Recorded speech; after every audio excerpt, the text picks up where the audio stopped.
English chapter 4 के तो 4 question learn करके लेके आना है। ठीक है, 6 में से 4 कर दिए भाई, वो 6 दे रहा था, 4 करके लेके आना है मात्र। ठीक है, छोटे छोटे क्वेश्चन है, कर लेना। अब हिंदी में क्या है बेटा आज?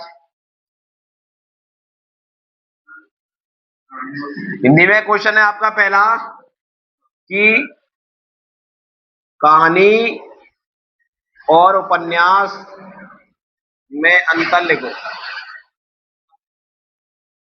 क्या कह रहा है अमन? क्या विचार आगे हुई नहीं? चार कैसे याद कर लेंगे?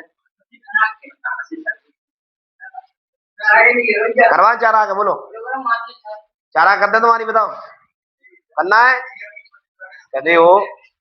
चलिए, कहानी और उपन्यास में अंतर लिखिएगा।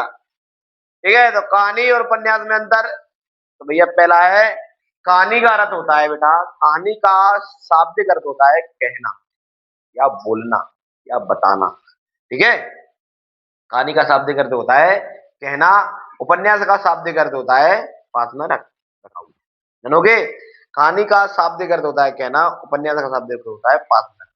कहानी का आकार छोटा होता है, उपन्यास का आकार बड़ा होता है। कहानी का आकार छोटा होता है भाई, उपन्यास का आकार बड़ा होता है। कहानी में पात्रों की संख्या सीमित होती है, फिक्स होती है, इतने पात्र आएंगे। मगर उपन्यास में पात्रों की संख्या सीमित नहीं रहती, भरमार रहती है, खुजाना आते पात्र। कहानी में अंकों की संख्या सीमित होती है और उपन्यास में अंकों की संख्या सीमित नहीं रहती। ठीक है भाई, कहानी में किसी व्यक्ति के जीवन की घटना का एक घटना का वर्णन किया जाता है। कहानी में मानव जीवन की एक घटना का वर्णन किया जाता है और उपन्यास में मानव जीवन के संपूर्ण घटना का वर्णन किया जाता है। ठीक है भाई, 6 पॉइंट करा दिए, इसमें से आपको 4 करना है जो तुमको इजी लगे वो। ठीक है भाई, कहानी और उपन्यास में अंतर आता है क्वेश्चन जी।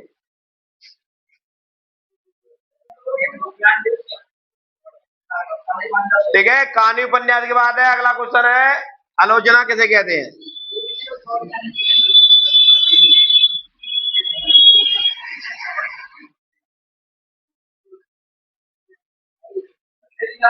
आलोचना किसे कहा जाता है? तो भैया किसी वस्तु को देखकर, समझकर या खरीदकर उनके गुणों पर दोष लगा देना ही आलोचना कहलाता है। आलोचना किसे कहते हैं? किसी वस्तु को अपने खरीदा, समझा और फिर उनके गुणों पर क्या लगा दिया? दोष लगा दिया, उसे अपन आलोचना कहते हैं। ठीक है, आलोचना 2 प्रकार की होती है। पहले होती है व्यवहारिक आलोचना और दूसरी होती है शाब्दिक सिद्धात्मक आलोचना। ये सिद्धात्मक आलोचना क्या होती है? बिल्कुल फिक्स होती, सत्य होती है कि हाँ झूठ तो झूठ है, तो उसको बोल देते हैं सिद्धात्मक आलोचना। व्यवहारिक आलोचना, व्यवहार में इंटरफेयर कर देना ही व्यवहारिक आलोचना कहलाती है। ठीक है, तो दूसरा क्वेश्चन है आत्मकथा। आत्मकथा किसे कहते हैं? ये थोड़ा बड़ा टाइप है। तो आत्मकथा किसे कहा जाता है? तो लेखक द्वारा स्वयं लिखी गई कथा को आत्मकथा कहा जाता है। लेखक अपनी कथा को स्वयं लिखता है अपने बारे में। ठीक है, लेखक या व्यक्ति किसी कथा को अपने बारे में स्वयं लिखता है, उसे हम आत्मकथा कहते हैं। ठीक है, आत्मकथा के 2 कवि और उनकी रचना बताओ। तो एक है भैया जग बीती और आप बीती, इसकी रचनाकार है भारतेंदु युग। क्या भूला क्या याद करूं, कुछ भूला कुछ याद हुआ, हरीश वत्स राय बच्चन। ठीक है, इसके रचनाकार है हरीश राय बच्चन। अब बेटा बेटा आत्मकथा की विशेषता लिखे। तो आत्मकथा की विशेषता निम्नलिखित है। इसमें व्यक्ति स्वयं कथा को लिखता है। ठीक है, और इसमें व्यक्ति स्वयं कथा को लिखता है।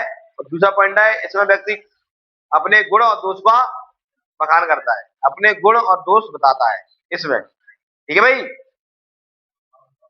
फिर अगला क्वेश्चन है भाई जीवनी किसे कहते हैं? जीवनी